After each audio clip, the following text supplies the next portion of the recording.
bienvenido a tu casa. Que para eso eres el presidente. Ven por acá. ¿Con Franco se vivía mejor?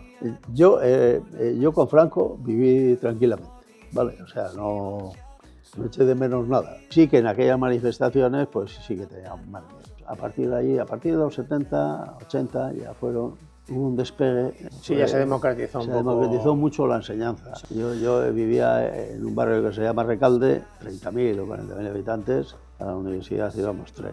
Buscas seguridad, tienes que ser asalariado. Que no te queda otra y sabes que a final de mes cobras y bueno. No todo el mundo está dispuesto a arriesgar, es que es bastante duro. Muy duro. Tú lo sabes. Sí, hace duro. Frío ahí arriba, decía el otro. Y abajo no veas. ¿Qué es ser un autónomo? Pues uno que anda pensando todos los días cómo llega a fin de mes. Hay muchos autónomos que no debían ser autónomos y que son por necesidad.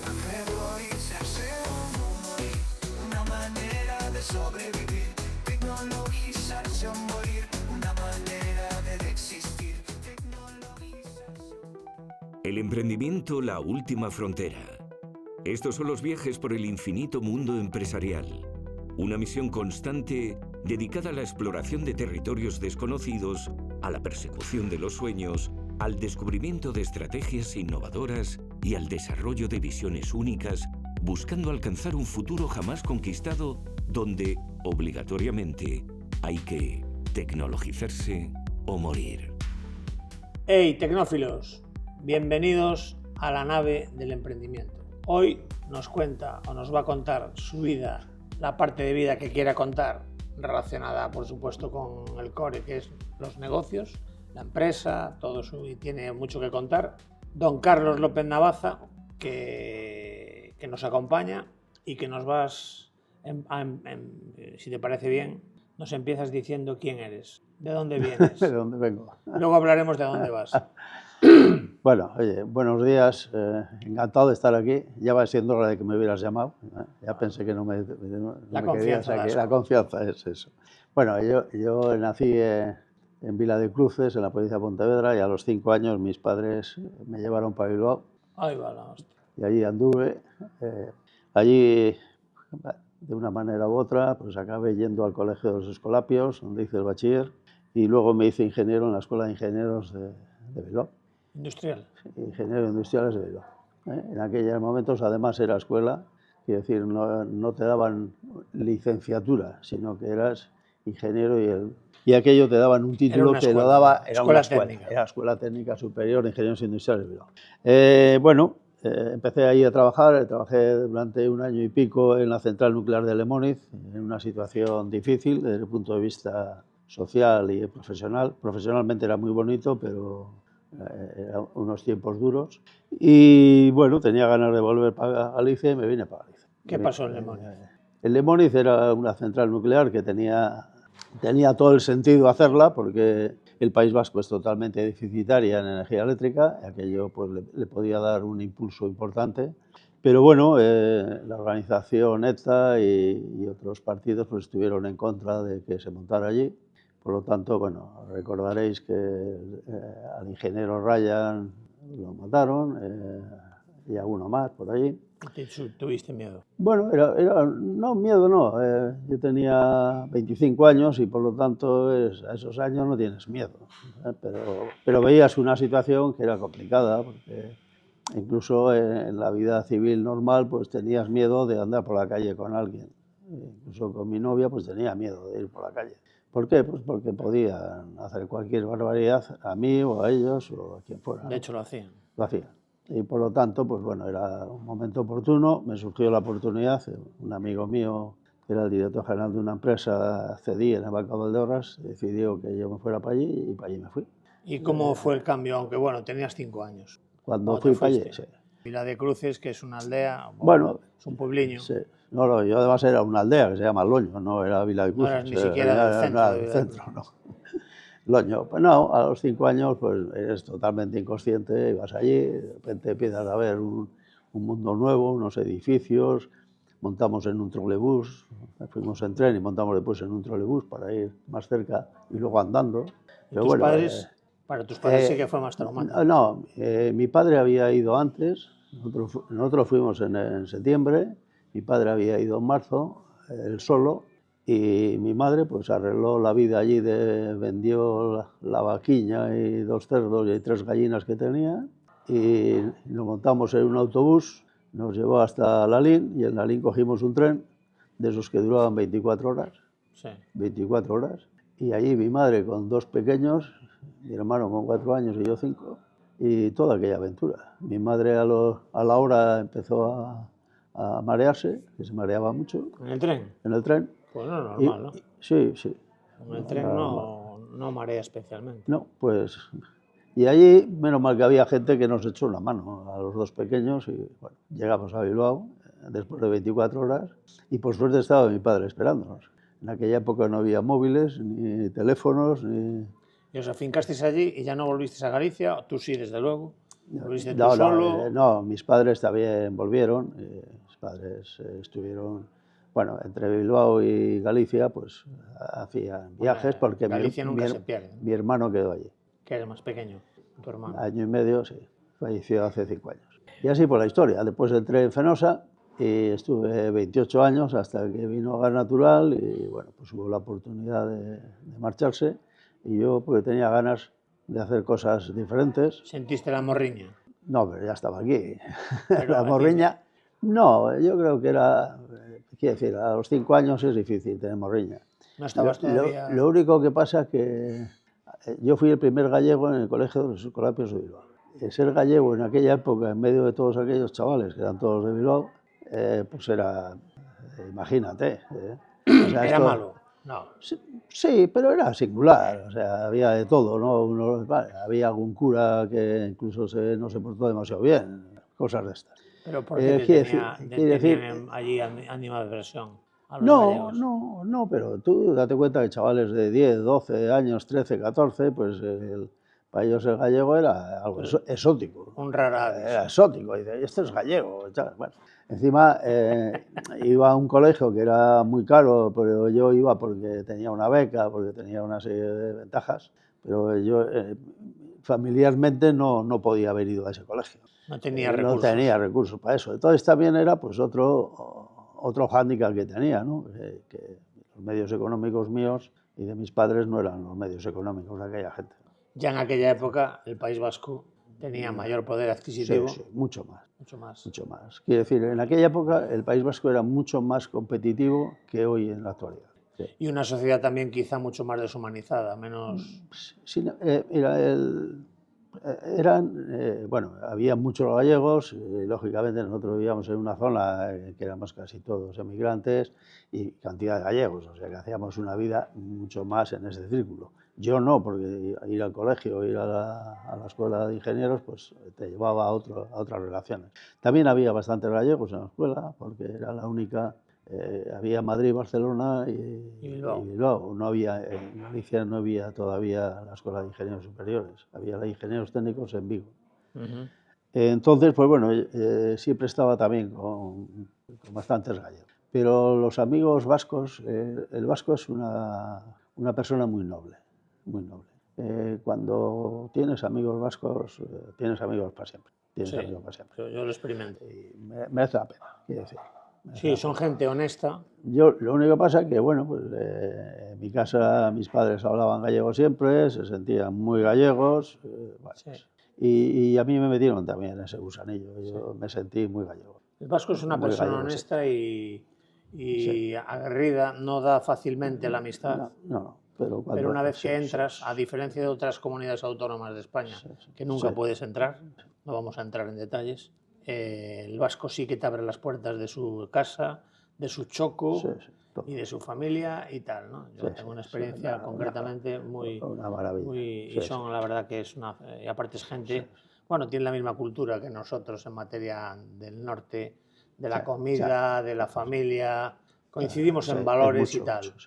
Luego, el estar más cerca de Europa, quizá, también en su época el dictador, por hacerlos, por callarles, igual que hizo con los catalanes, les dedicó recursos que Galicia, a pesar de que era de aquí, nunca lo hizo.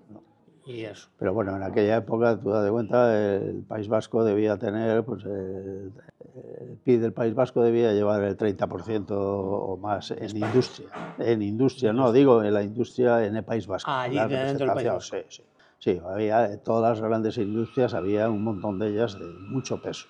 Y dejaste Le Moniz entonces, claro. Sí, O Le sí. Moniz te dejó a ti. La Sí, cerraron, sí, claro, no, te no, fuiste pero yo me antes. fui antes de que cerrara. Te fuiste Sí, antes. me fui antes. Sí, porque bueno, a ver.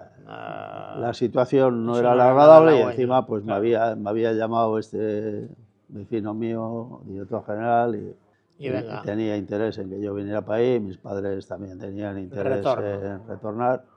No retornaron en aquel momento, pero luego anduvieron retornando y tomé la decisión de venir. La verdad es Y que... ya en aquella época ya a Fenosa directamente. No, yo vine, accedí al Barco Valdeorras, a una empresa, y estuve allí 5 años, en el Barco Valdeorras. Luego entré en Fenosa, posteriormente. Además, entré el día de la fusión de Unión Eléctrica y Y Fenosa. Fenosa, el mismo día. El mismo día, porque si no, al día siguiente no había nadie que tuviera poder para firmar mi incorporación. Quedaban vacíos de poder. Tuve que andar deprisa para entrar el día 2 de diciembre del año 1982. 82. Ya se había celebrado el Mundial. De fútbol, quiero decir. Sí. ¿Y la primera empresa donde estuviste, de qué sector era? Que era una... Mi primer... Bueno, yo trabajé... Aparte de Lemón, y digo en Galicia. En Galicia CEDI era una empresa que se dedicaba a hacer carburo cálcico y ferroaleaciones. Ferroaleaciones y siliciuro cálcico quiere decir elementos para mezclar con el acero. A las acerías. Ya. Para el acero. Y bueno, era una empresa en aquel momento bastante bien. Hoy todavía no siguen aquellos hornos eléctricos, eran hornos eléctricos. Teníamos 2 hornos eléctricos en aquel momento, pero esto ya desapareció, pero sigue habiendo allí las secuelas de aquello y todavía se sigue haciendo desulfurante y cosas para usar. Y bueno, ya estamos. ¿Y en Fenosa cómo fue? ¿Cómo la Unión Fenosa conociste? Bueno, yo entré en Fenosa, entré en Pontevedra, de jefe comercial. Alguien había decidido que era mejor que los jefes comerciales fueran ingenieros. Y bueno, no es lo más adecuado, quizá. Los 6 no buenos, sé, hombre, pero... yo creo que para aquella época sí era bueno. Para aquella época sí. Porque en aquella época, digamos, era todo regulado. No había clientes, había abonados. Correcto, ¿Os acordáis? Sí, totalmente. Los abonados.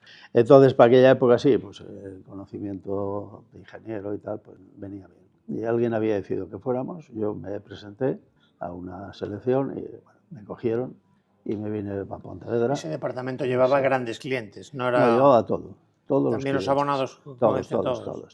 Sí, los ayuntamientos, todos los abonados los llevábamos nosotros, el tema de facturar, el tema del cobro, el tema de contratación, el tema de revisión, de lecturas, todo lo llevábamos nosotros. Y allí fui allí en el 82 y estuve allí hasta el año 90 que me marché a trabajar con Unión Fenosa a Lisboa.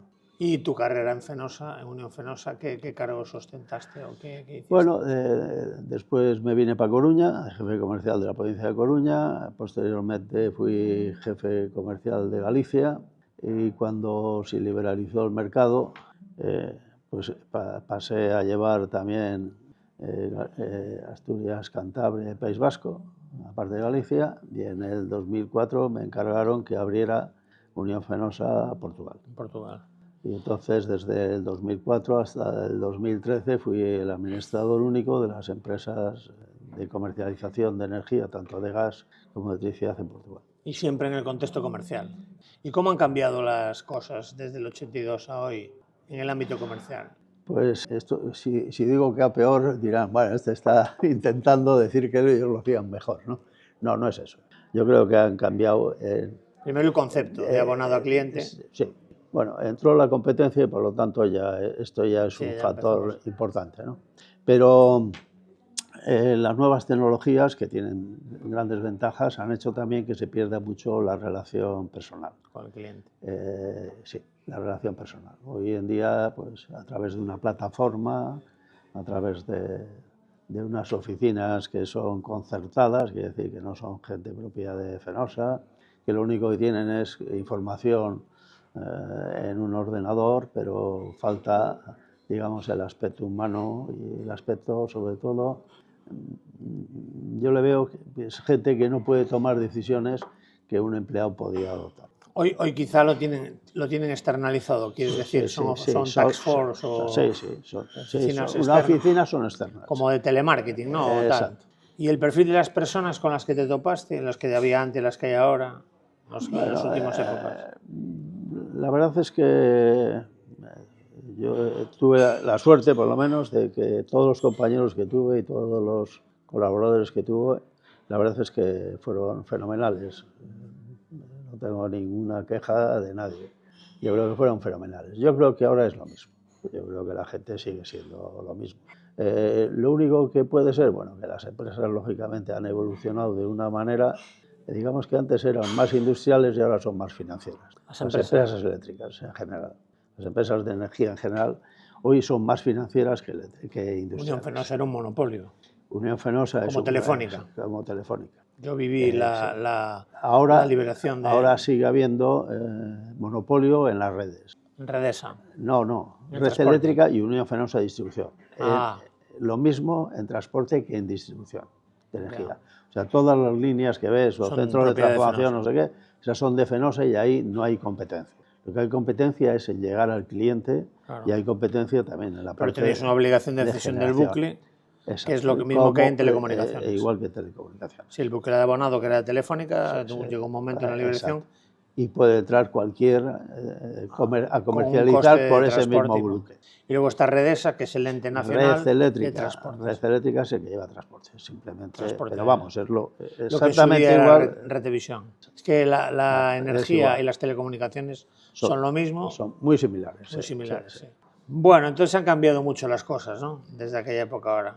Sí, pero esto ha pasado en todo. La pregunta, ¿con Franco se vivía mejor? No, con Franco ¿Tú qué tienes perfil? No, perfil de aquella época, quiero decir. Yo no puedo hablar, yo tenía 10 años cuando falleció. Mira, cuando eres chaval... Pues aquí puedes soltarte, que sí, no nos va a escuchar nadie. Quiero decir, yo con Franco viví tranquilamente, ¿vale? O sea, no eché de menos nada. Pero esos tópicos de hoy, porque dile a la gente joven... Lo único era cuando estuve en la Escuela de Ingenieros, que hicimos alguna huelga de estas, y aparecían los grises. Sí. Los grises eran la policía de aquella época, ¿no? Y la verdad es que eran un poquito duros. Era gente dura. Sí. Gente dura. O sea, no se andaba con coñas. Bueno, ahora sí viene la UIP. Esta es una pues era parecida. Pues era parecida. Reparten mamporros. Ahí repartían... Sí, quizá ahí un poco éramos autodidactas, ¿no? Sí. Y sí que en aquellas manifestaciones, pues sí que teníamos más miedo. Sí. Teníamos más miedo porque... Pero la sociedad, a ver, vamos a entrar en detalle. La sociedad, ¿cómo era? Es decir, a los años 60, 70, que tú viviste, porque ¿cómo era la vida en España en aquella época? Bueno, la vida... era una... Andaba, es decir, te levantas por la mañana, cantabas el Canal Sol, veías... ¿Cómo era la vida en España en los 70? En los 70, que yo estaba estudiando en Bilbao, y vivía en Bilbao, pues estudiaba igual que después estudié en la UNED o estudié por ahí por otros lados, estudiaba lo mismo. Y lo único era que, bueno, pues de vez en cuando queríamos hacer algo. Yo viví el mayo 68. Sí, el mayo 68 y me pilló ya hasta saliendo a la calle. A mí me pilló con chupete, pero no, bueno, por eso me acuerdo, pero las referencias. Sí, yo sí salía a la calle. Pero, quiero decir... Pero se ganaba bien, es decir, ahora puedes ver en las redes mucha gente, no, mira, ni tú ni yo somos sospechosos de ser profranquistas ni nada de eso, pero es decir, hay mucha gente que dice, con Franco se vivía mejor. No. Y otra gente dice, Franco tal y cual. ¿Cómo era la vida? Yo lo veo por mis padres, ¿no? ¿Cómo era la vida en aquella época? ¿Se ganaba bien uno la vida? Sí. ¿Trabajaba uno, trabajaban dos? ¿La clase media? ¿Cuál era la clase media en aquella época? Bueno, la clase media en aquella época era una clase más elevada, porque la otra era la clase obrera. Sí. La clase obrera. La clase obrera ganaba la vida, ganaba para vivir, con pocos dispendios. Quiero decir, no había tantas salidas, y mis padres, eso de salir a comer fuera o salir a cenar fuera, Sí. era no sé cuándo. Yo los cuento con los dedos de una mano. Por eso, o sea, quiero decir, igual que mis padres, todos. O sea, toda la gente que vivíamos en aquella zona, vivíamos igual, éramos gente que habíamos emigrado. ¿Por qué? Pues porque la situación en las aldeas, en estos sitios, era paupérrima. O sea, Sí, era... Y entonces emigraban a estos centros industriales y bueno, pues ganabas un dinero, con aquel dinero y viviendo estrechamente, cubriendo simplemente las necesidades básicas que las cubríamos, bueno, pues permitía ahorrar con mucho sacrificio y bueno, una bolsita, ahí una bolsita y compras un piso, tal, y luego compras un coche. Si tenías 2 hijos, intentar comprar 2, uno para cada uno. Sobre todo que estuvieran en la misma casa, el primero y el segundo, puede ser, para, como mamá gallina. En mi caso solo compraron uno allí y otro no dio en más. Cruces. Bueno, no, compraron vale. 2. Y bueno, lógicamente, pues después comprabas un coche y ya empezamos a partir de ahí, a partir de los 70, 80, ya fueron unos años en que hubo un despegue, sobre todo que permitió que los niños ya estudiaran, los hijos ya estudiaran, casi todos. Sí, ya se democratizó un poco. Se democratizó mucho la enseñanza, Sí. quiero decir, porque cuando yo estudiaba era imposible. O sea, yo vivía en un barrio que se llama Recalde, pero que con los alrededores podemos estar hablando de 30.000 o 40.000 habitantes, y yo creo que a la universidad íbamos 3. Y yo a la escuela iba yo solo, a la escuela de ingeniero. Luego vino lo contrario, que era que todo el mundo tenía que estudiar una carrera, que todo el mundo tal... Ahora ya se está reconduciendo. Ahora todo el mundo quiere estudiar un ciclo. Ciclo. Superior o inferior, pero un ciclo. Venían los datos aquí en Galicia y ya es que, joder, la FP arrasa. Sí, sí. Gran parte, yo estudié electrónica, no hice la ingeniería, y yo tengo los mejores profesionales de las telecomunicaciones que conozco no son ingenieros, son gente de campo, que han experimentado, que se han subido a torres de 40 metros a montar radioenlaces, se han bajado, han montado antenas, han hecho de todo para arriba, para abajo, gente que luego ha estudiado, porque claro, tú eres ingeniero y además también eres economista, luego nos contarás, y sabes que el estudio es constante. Es decir, a mí no me da el día para leerme todo lo que me debería leer, que no me lo leo todo, porque no puedo, no tengo tiempo, y tú te pasa lo mismo. Entonces, la formación nunca termina. Un médico nunca termina de formarse, porque mañana hay otro medicamento, hay otro rollo. Un abogado tampoco. La formación es constante, es que es una ruina. Si te lo paras a pensar, es una ruina tener que estar al hilo de todo, leerte los artículos.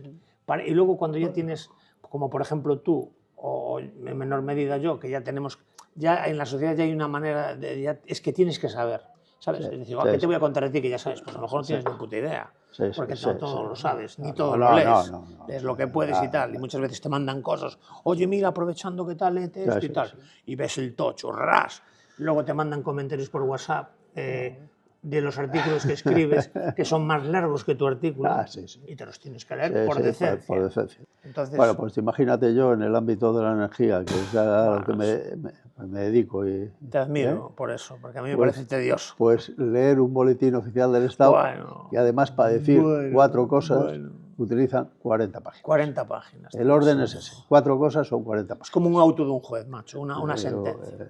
70 folios, joder, dime, es como aquellos, esto no va contra las Big Four ni contra las consultoras, pero ¿te acuerdas cuando encargabas un estudio y tal, y venían unos tomazos y tal? Pero realmente, dice el empresario, ¿qué coño tengo que hacer para salir de este agujero? Cobraban por hojas. Cobraban por hoja. Claro, si cobras por hojas... Y tú que podías estar jubilado seguramente, luego si quieres decir la edad o no, pero podías estar jubilado porque ya estás hablando de que estudiaste en los 70 o 80 y tal.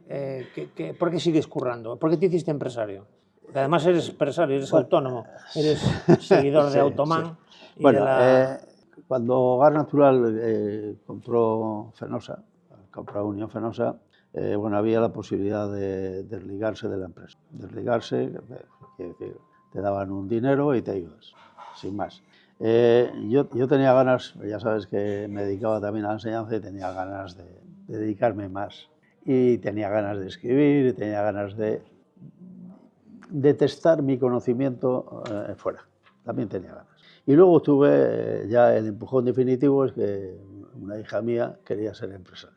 Y bueno, pues cuando tienes una hija que quiere ser empresaria, dices, bueno, ¿y esto cómo empezamos? Bueno, pues vamos a empezar ayudándole. Vamos a hacer una empresa, yo trabajo y ella cobra y bueno, y ella va avanzando y va desarrollándose para ir a esto. Y entonces, como había esa posibilidad, pues me marché. Me marché en el 2011 y monté una empresa. Y bueno, pues una empresa pequeña, hacemos ahí 4 cosas.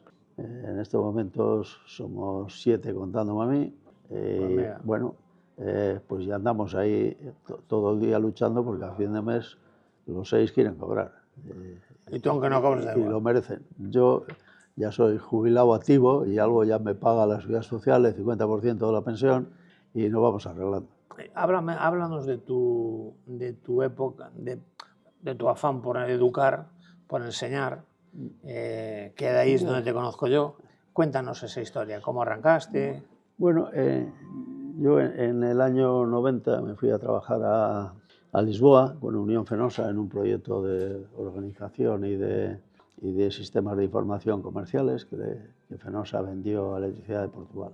Cuando se venden sistemas informáticos, pues hay que hacer, acompañando en paralelo, un tema de organización, porque tienes que decidir, pues no sé, en una oficina qué aparatos pones, qué conexiones le das, qué accesos le das al ordenador central, cuántos ordenadores pongo. Bueno, todo esto conlleva, lógicamente, un cambio organizativo importante. Entonces, para eso me mandaron a mí a Portugal. Fui de jefe de proyecto de organización. Lógicamente, bueno, pues estando en Portugal, pues tuve algunas posibilidades de negociar algunas condiciones. Y una de las condiciones que puse era que quería hacer el Executive MBA en Vigo, en la Escuela de Negocios CaixaNova en aquella época. Me lo aceptaron. Fue la primera vez que Unión Fenosa pagó un máster a un no directivo y allí lo hice el Executive MBA. Cuando acabé el Executive MBA, el director de la escuela, José Carlos Álvarez, me propuso que me quedara allí, me quedara en la escuela. Hacíamos una empresa de consultoría y era profesor en la escuela. Me lo planteé, pero al final, por una serie de razones, dije que no. Y me vine para Coruña a trabajar en Ferrol. Y al cabo de un año así de estar aquí, 2 años, en el año 94, José Carlos vino a comer conmigo a Coruña, me llamó que quería comer conmigo y me propuso que abría la Escuela de Negocios en Coruña si yo la llevaba. Y había que llevarla viernes por la tarde y sábado por la mañana, que era compatible con mis horarios en Fenosa. Y por lo tanto, llegamos a un acuerdo y abrí la Escuela de Negocios CaixaNova en Coruña. Posteriormente, yo había dado muchas clases de joven, muchas clases particulares, y bueno, pues me metí en el tema. Me metí en el tema, además se dio la circunstancia de que me encargó él que un módulo lo diera yo, oye, prepara tú esto, que esto lo puedes hacer bien. Bueno, y allí me entró, yo ya tenía el vicio en el cuerpo, pero lo tenía latente, pero allí se despegó. Y allí empecé, en el año 94, bueno, posteriormente con la fusión de las cajas pasó a ser la Escuela de Negocios Nova Caixa Galicia, después el IESIDE y ahora es UIE. Yo estuve hasta el 2015 en ese trámite y en el 2016 abrimos una nueva escuela que se llama Galicia Business School, ¿no? Con antiguos compañeros antiguos compañeros que se habían marchado también y yo me fui con ellos, pues bueno, por un tema de amistad y por un tema lógicamente, de seguir haciendo. Y ahí estamos. Soy socio de esa escuela y de vez en cuando pues hasta me permito dar alguna clase. Hacia arriba. La escuela, sí, la escuela va bien. Mira, y esa visión que tienes al haber estado en la gran empresa, sector energético, y ahora como autónomo, como empresario pequeño, ¿cómo valoras?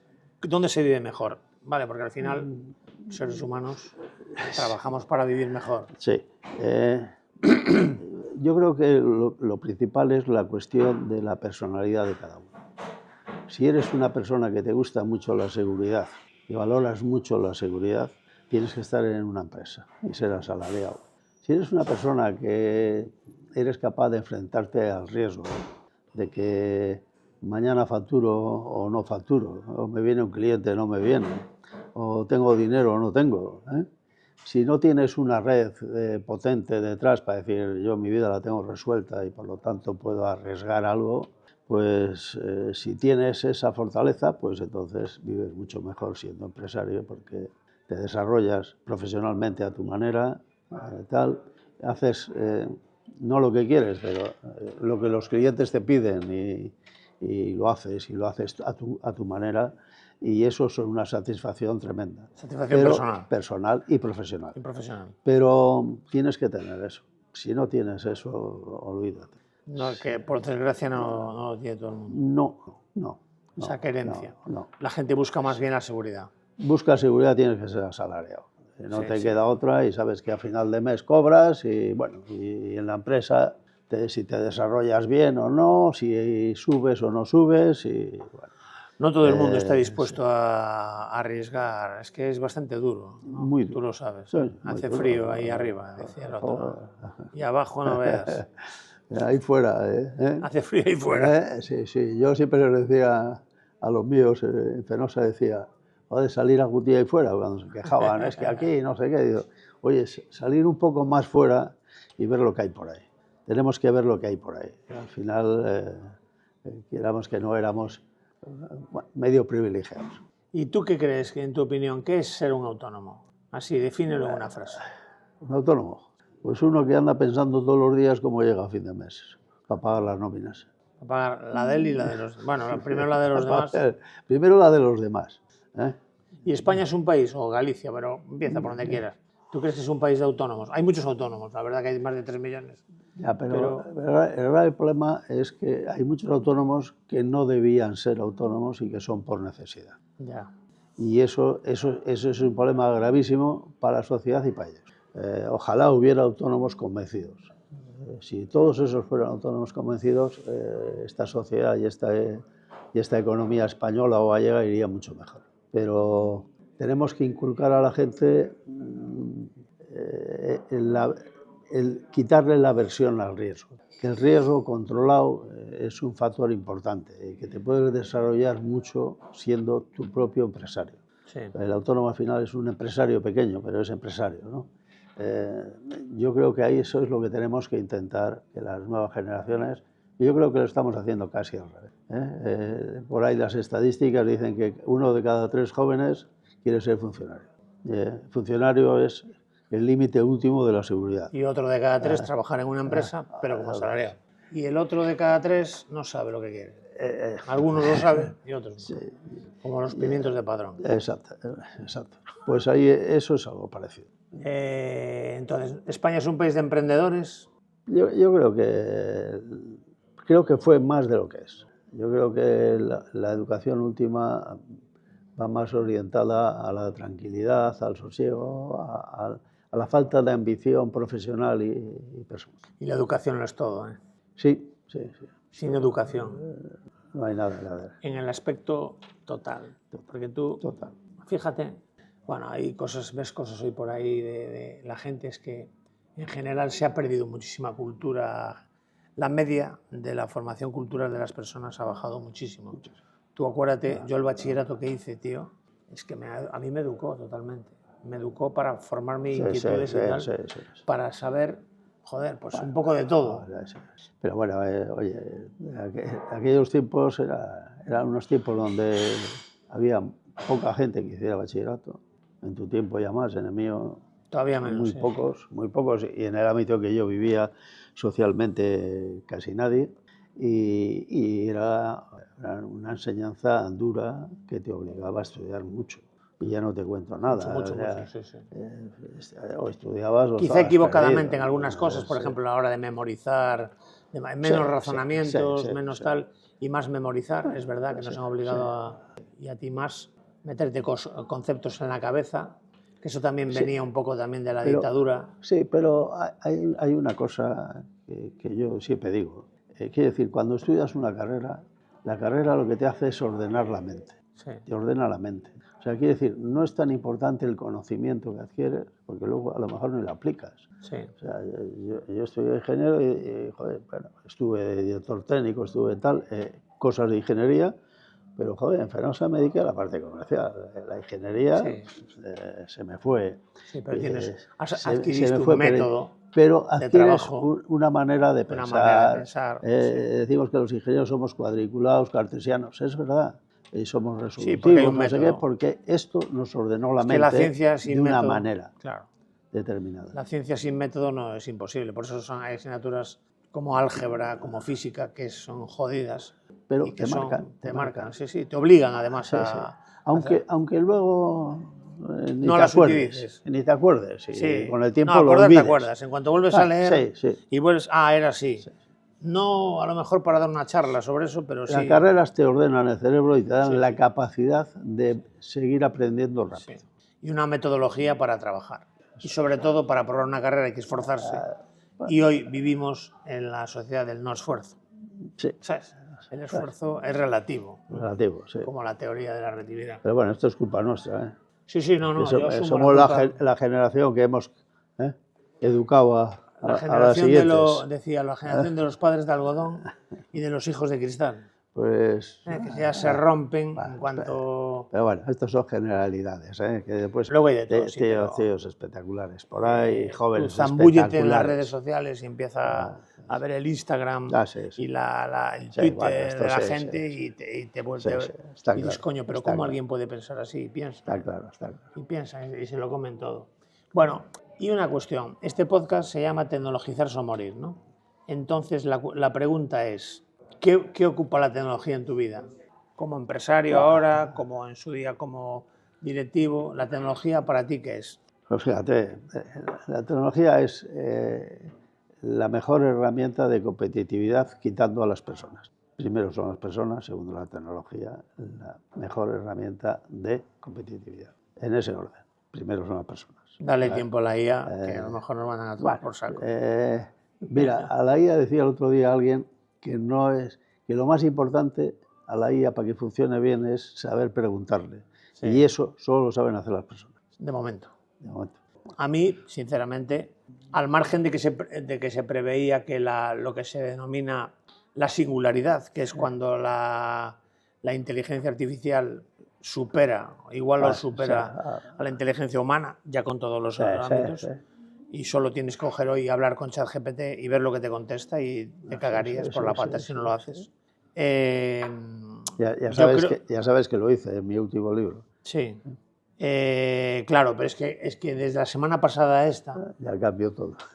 Mejoró. Es que te discute, es que opina, es que empatiza, ¿entiendes? Y yo de verdad que te sobrecoge, por no decir una palabra tal. Te sobrecoge porque dices, ¿dónde coño va a parar esto? Entonces, bueno, vamos no vamos a hacer ahora ciencia ficción, pero la tecnología es una herramienta muy importante para las personas, de momento, de competitividad. ¿Qué es la competitividad para ti? A ver, explícanos. No digas que lo es todo. En la empresa sí lo es.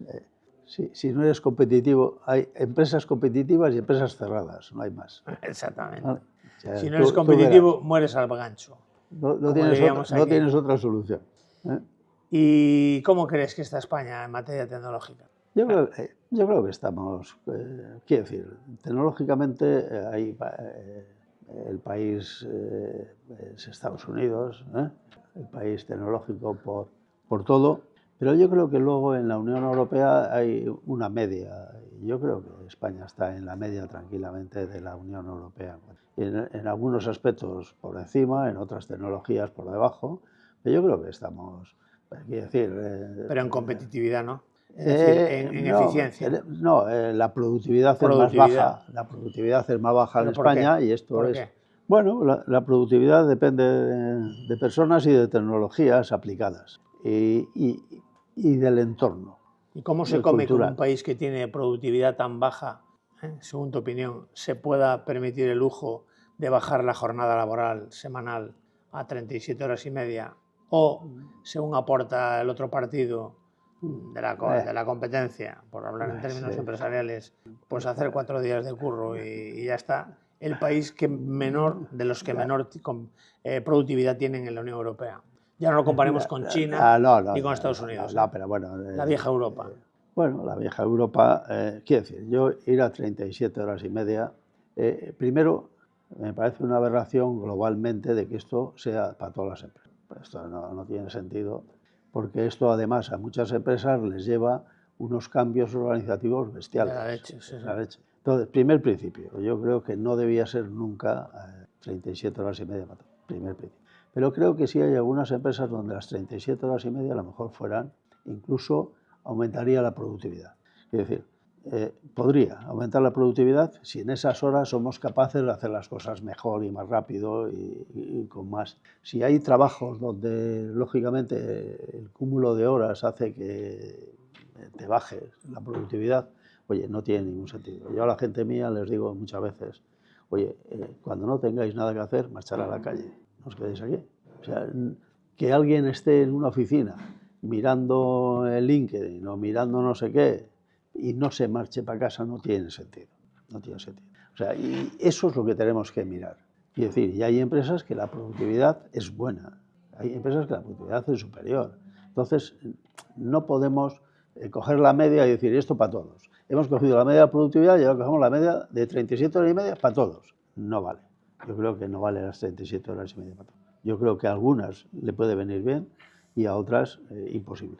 ¿Y del teletrabajo qué opinas? Lo último de Amazon, ¿no?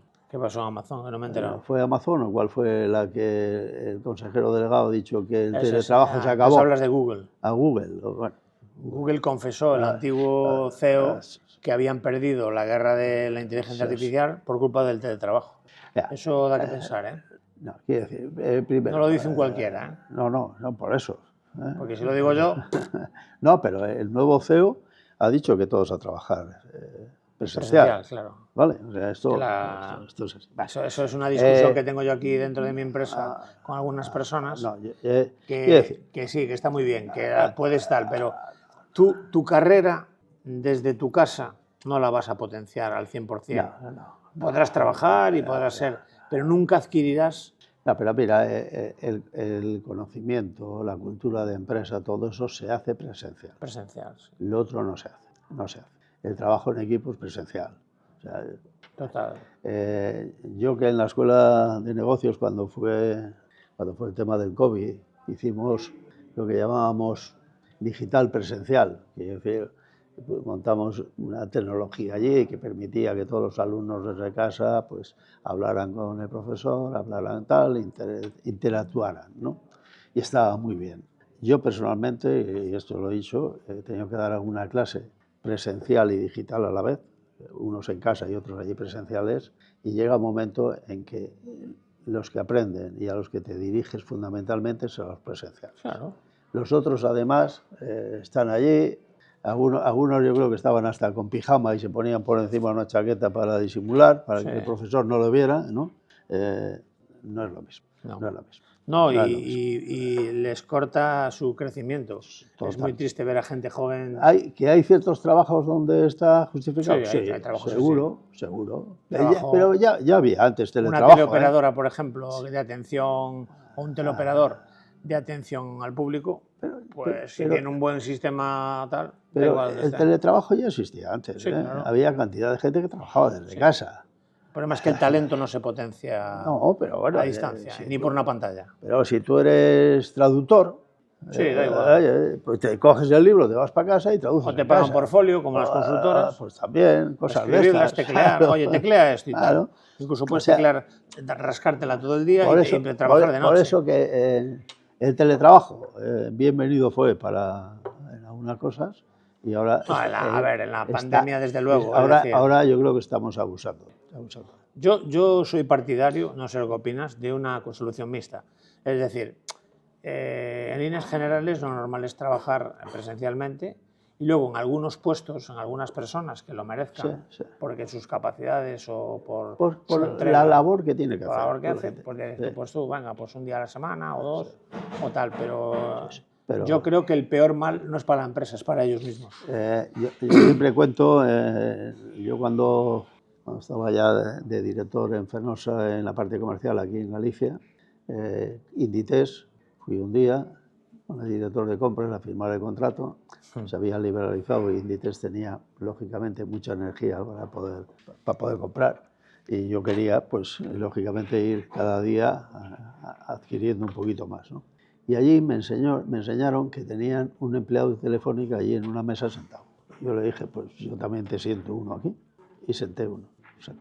Una persona trabajando dentro de Inditex, ayudándoles en todo el tema de contratos, de facturas, de energía. Vale. Solo le puse una obligación. Todos los viernes tenía que ir a trabajar a la oficina nuestra.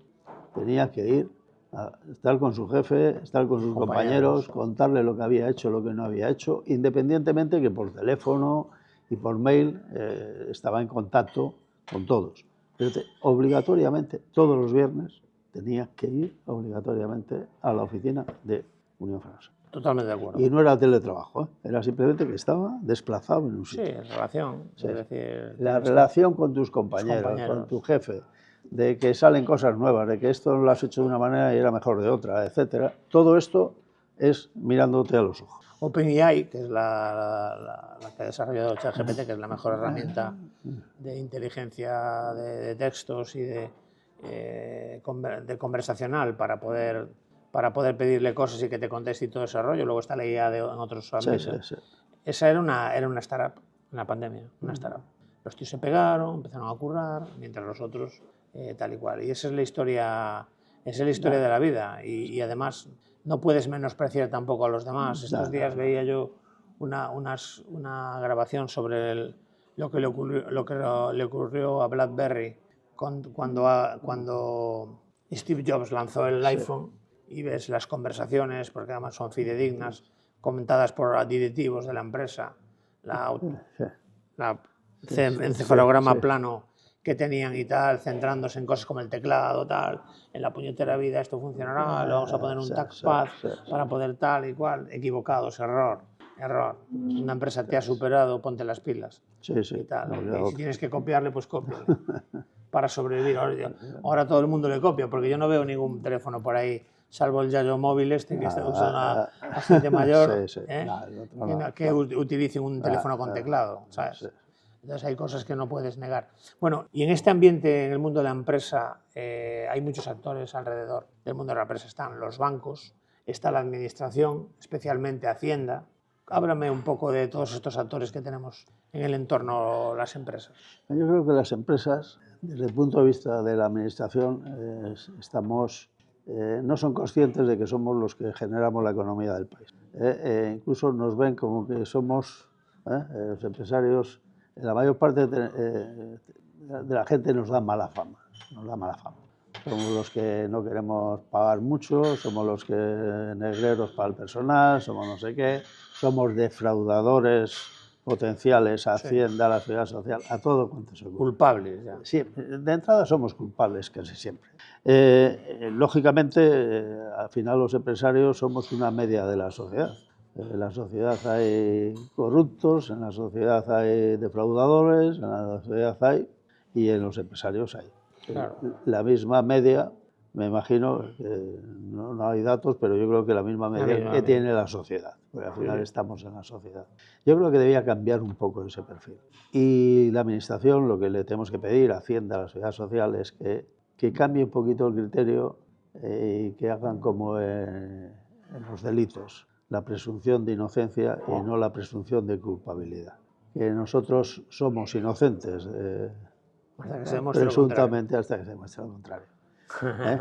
No venga usted aquí a ver qué le pillo, porque usted seguro que me ha engañado, seguro que no. Nosotros intentamos, la mayor parte de los empresarios intentamos hacerlo bien, siempre.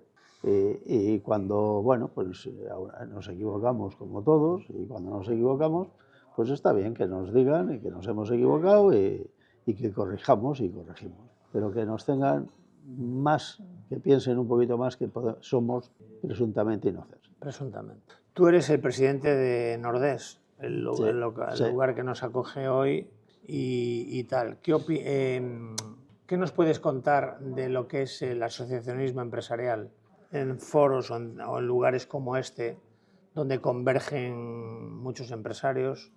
¿Qué opinas de este networking entre empresas, ¿qué significa eso?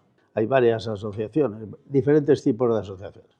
Yo voy a hablar del club, no hablo de la Cámara de Comercio, de la Confederación de Empresarios o de otros que hay por ahí. Sí. El club, tal como yo lo veo, al final es una serie de socios, empresarios, directivos, que venimos buscando, que debemos venir buscando, pues primero tener cierta información que nos pueden facilitar aquí, incluso algunas cosas de formación, hay formación también, y sobre todo es un sitio físico donde se puede uno relacionar. Y cada vez que hablas con otro empresario, siempre aprendes algo. Y no solo aprendes, sino que muchas veces haces negocio con él, o con lo que él te sugiere, o con lo que él te dice. O sea, siempre en esa relación. Encima, si estás en un marco como este, que es un marco físico, pues bien, bonito, agradable, digamos, donde se fomenta también el ocio, tienes restaurante, cafetería, salas, tal. Bueno, pues ese ambiente hace que esa relación sea mucho más fluida y por lo tanto mucho más interesante. La gente no habla de la misma manera en un sitio como este que puedes hablar cuando vas a ver una empresa, cuando vas a ver a un empresario de su propia empresa. Quiero decir, es otro marco donde la gente muestra más apertura y más ganas de relacionarse. Yo creo que eso es algo que yo creo que los socios actuales valoran. Yo he visto por ahí que la gente lo valora y le gusta, pero bueno, yo creo que hay bastante desconocimiento de lo que un club como este puede aportar. Y además que tú te sientas o estás cerca de personas que tienen tus mismos problemas, tus mismos anhelos, sí, sí, tus mismas esperanzas, unos de una manera, sí, otros de otra, sí. y Pero, la capacidad de hacer incluso negocios entre ellos. Sí, sí, claro, claro. Es que al final las relaciones esas, además basadas en confianza, sí, claro, pues son las que realmente te permiten ir avanzando. Luego en nuestra cultura, lo importante que es el sentarse en una mesa a comer o a desayunar o a tal, la importancia que tiene eso, si lo puedes hacer en el marco de un sitio exclusivo, entre comillas, es decir, un sitio, no es lo mismo que una cafetería o un restaurante, que hay de todo, incluso hay gente que para hacer negocios prefiere... Este es el ambiente que se crea en un club, que es un ambiente totalmente diferente al que puedes tener en un hotel, en un restaurante, en una cafetería. Completamente distinto. Un ambiente tal. Yo hoy, por ejemplo, sabes que vine a las 9 de la mañana a un desayuno con 3 personas, clientes míos. ¿Por qué? ¿Por qué los traigo aquí? Pues porque nos hemos metido en una sala, los 4 hemos desayunado y hemos estado en un ambiente distendido. Solo entrar aquí a la gente, estos vinieron de Madrid, pues ya les crea un ambiente favorable. Favorable, sí. Confianza, porque además... Sí. Gente discreta, se sienten cómodos, sienten cómodos y hemos estado, la verdad... Aquí hay gente que viene a comer, bueno, yo soy uno de ellos, pero por deformación animal, pero de mí mismo, pero viene gente que viene todos los días. Es decir, ¿por qué? Porque se sienten cómodos, leen sus periódicos, hacen sus cosas, luego terminan y se van aquí a una esquina o allí y hacen sus cosas. Y también salir un poco del contexto de la empresa también viene muy bien, ¿no? Aquí hay grandes empresas que hacen sus jornadas. Aquí, esta semana pasada, estuvieron aquí una empresa muy importante de las conservas, con un montón de gente, llegaron a estar 50 o 60 personas, estuvieron toda la semana conviviendo aquí. Quiero decir, todas las reuniones que pueda hacer una empresa con sus empleados o sus directivos o los que sean, el buscar un marco que sea fuera de la empresa, primero es fundamental, porque eso te hace cambiar el chip a toda la gente. Claro. Y si el marco es como este, pues entonces la gente va a estar mucho más propensa a entender, a colaborar, a abrirse, que no en otro marco de este otro tipo. Y ahora te voy a hacer unas preguntas, te voy a decir unas cuantas cosas que le pregunto a todo el mundo, que me parecen importantes. ¿Qué lugar ocupa en tu vida la suerte? Pues mira, el último libro que estoy escribiendo es un poquito así, un poco... ¿Cuántos libros has escrito? Publicados creo que son 8 o 9. 8 o 9. Sí. Sobre el tema empresarial. Sí, fundamentalmente. Ahora, este año sacaré, yo creo que es el 9º el que voy a sacar ahora. En diciembre acabo de recibir hoy el prólogo de Juan Carlos Cubeiro al libro, y ese sí que va un poquito más de pero bueno, todos relacionados con la empresa de una manera o de otra, todas. Y en algunos pues un poquito más de teoría o de enseñanza, y en otros pues un poquito más de intentar que sea ameno. Este que va a salir es uno que... El que estaba escribiendo se llama Cuestión de suerte, interrogante, y es bueno, pues lo que me pasó a mí, alguna anécdota mía que me permitió estudiar. Por ejemplo, uno que iba a una beca, yo tenía 12 años y no había hecho ni ingreso ni bachiller, nada, y había una beca y quería ir, un compañero mío que tenía menos años, pero no quería ir solo. Y entonces el maestro, que era maestro, era una escuela pública, maestro, me pidió a ver si yo iba, y pidió hablar con mis padres. Y el padre del chaval, estaba dispuesto a pagar todo para que yo fuera. Y fui, y se dio la circunstancia de que él no la sacó y yo sí. Ya, pues no sé. Es suerte, pero en los negocios, en el mundo de la empresa... Suerte, eso es suerte. O sea, la suerte en los negocios, bueno, hay algunas veces. Pero bueno, hay situaciones que se dan, no sé si es por suerte o por estar ahí o porque apareciste en aquel momento, que te pueden facilitar muchas cosas en el negocio. Pero muchas veces es eso, no sé si es suerte, llámale como quieras, o que has hecho muchas relaciones o has sembrado mucho, y algunas veces siembras mucho y no hay cosecha, y otras veces siembras menos, otras veces siembras menos y sale. Sí, es verdad. Pero bueno, estás ahí. Sí, pero hay que sembrar. Como decía Picasso, ¿no? Que la inspiración te pille. ¿Y qué empresario de referencia pondrías tú, por ejemplo, para ti? A ver, íbamos a decir siempre el mismo. Claro, pero eso no vale. Amancio Ortega no vale. Ese ya está cogido. Este lo vamos a decir todos, ¿no? Yo creo que hay alguno por ahí que merece la pena. En Galicia yo creo que hay empresarios, en estos momentos te voy a decir, yo qué sé, fue Epifanio Campo, fue Manuel Añón, que todavía sigue por ahí, que acaba de comprar no sé cuántas empresas por ahí, está haciendo, y era un hombre que vendía hierros, era un comercial de hierros, y ha hecho un empresón y en pocos años.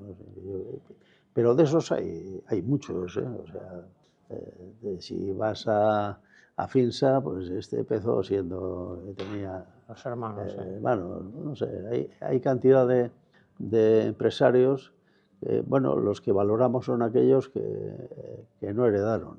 Bueno, hay personas que heredaron y lo potenciaron mucho. Fíjate aquí el caso de Estrella Galicia, ¿no? Pero, Hijos de Rivera.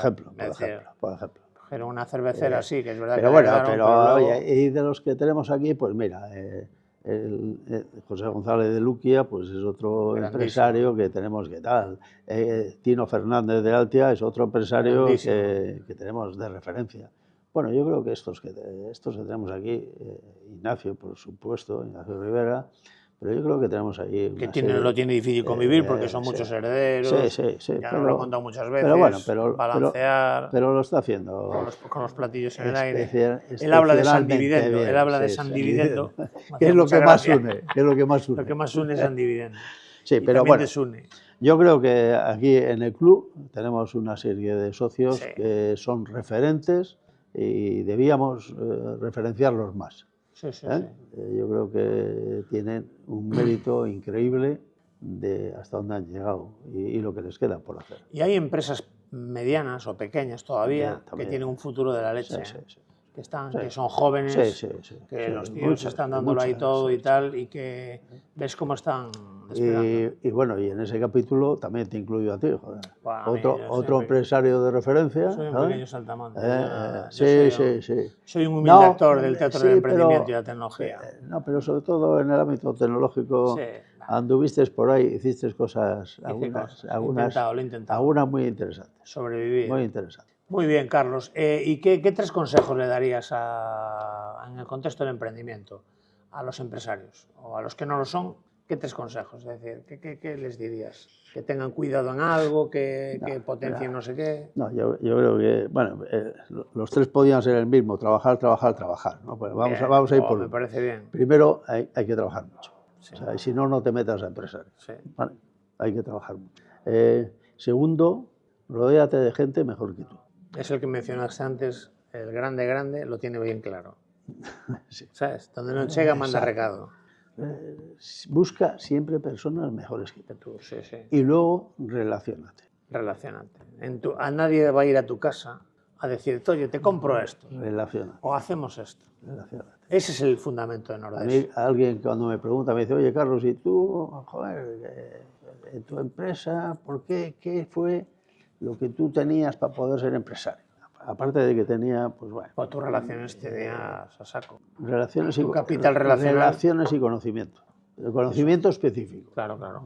No sabía de Relaciones energía. tienes porque ya solamente, Sí. bueno, aparte de tu trayectoria en energía, en la escuela, en cualquiera, ahí te dio relaciones y relaciones personales con empresarios y directivos. Sí, además, yo he debido dar clase a unos 2.000 en Galicia. Claro. Ese capital Por lo relacional tanto, vale la hostia. Por eso yo cuando tengo alguna cosa te llamo a ti, claro, para que me ayudes. ¿Y qué negocio te hubiese gustado montar que no montaste? ¿Qué negocio, qué empresa, qué actividad? No monté... Yo siempre quise montar algo relacionado con la energía. Es lo que te gusta. No, porque además ese conocimiento que tengo y por lo tanto ese conocimiento era el que yo podía. Pero me hubiera gustado mucho haber montado una consultora de estrategia. Estrategia empresarial. Sí, una consultoría de estrategia. Estuve a punto de hacerlo cuando me iba a marchar para la Escuela de Negocios. Incluso hicimos una sociedad que todavía hoy sigue.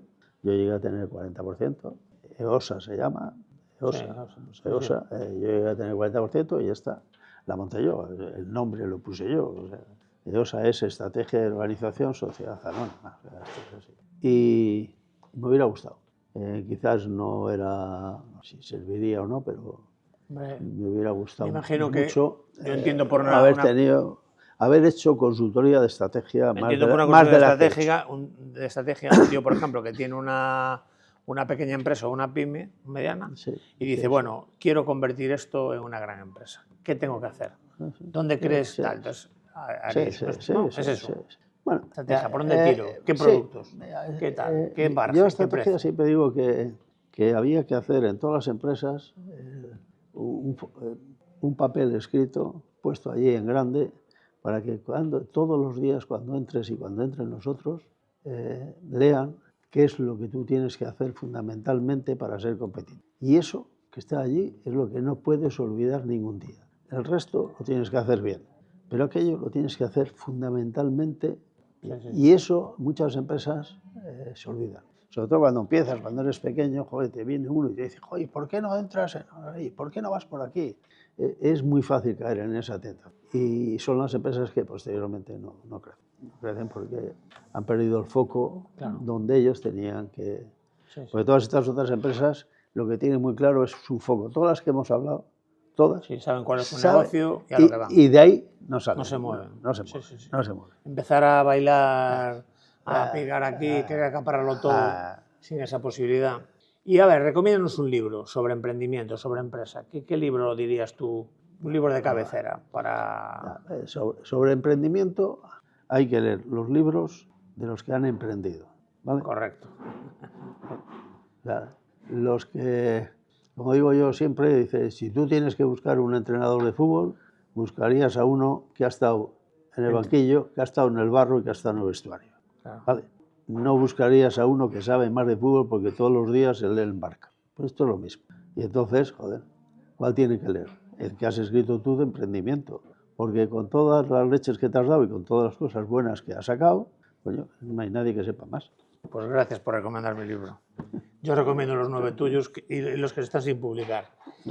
Y una película que te haya... Dinos, ¿cuál es tu película de cabecera? Para conocerte un poco más. Del cine.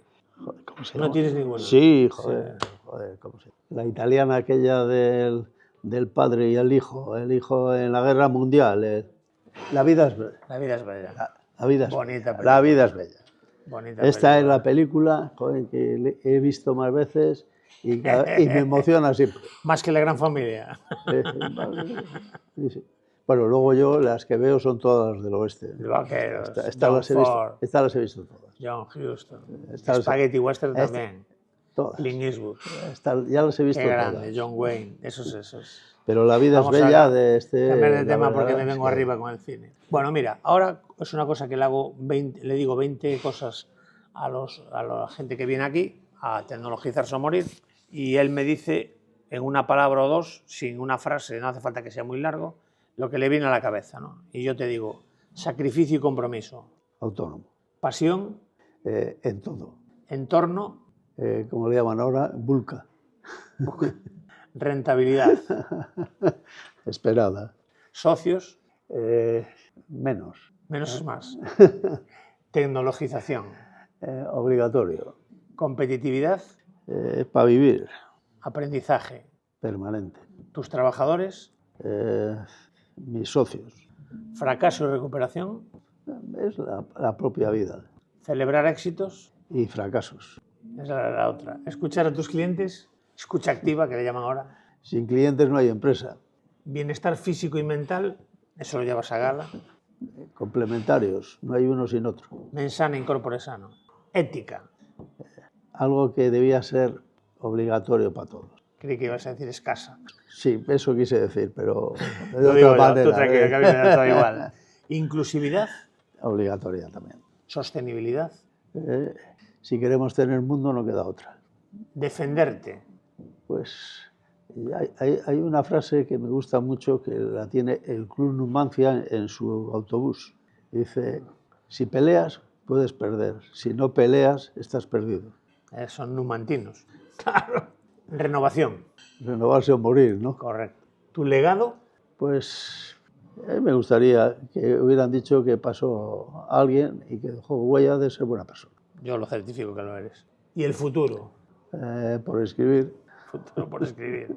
Bueno, Carlos, pues Ahora te vamos a trabajar dar ahora. el diploma A trabajar ahora. de Tecnófilo. tecnófilo y un miembro de la estirpe de los emprendedores. Pues ahora tendré que salir a enmarcarlo. Este tengo que ponerlo Hombre, ahí. te lo vamos a mandar por el email. despacho allí. Sin papel, ¿eh? No hacemos papel. No, pero yo Tú lo pones yo en la enmarco, pantalla yo o lo enmarco, enmarcas tú. Lo enmarco.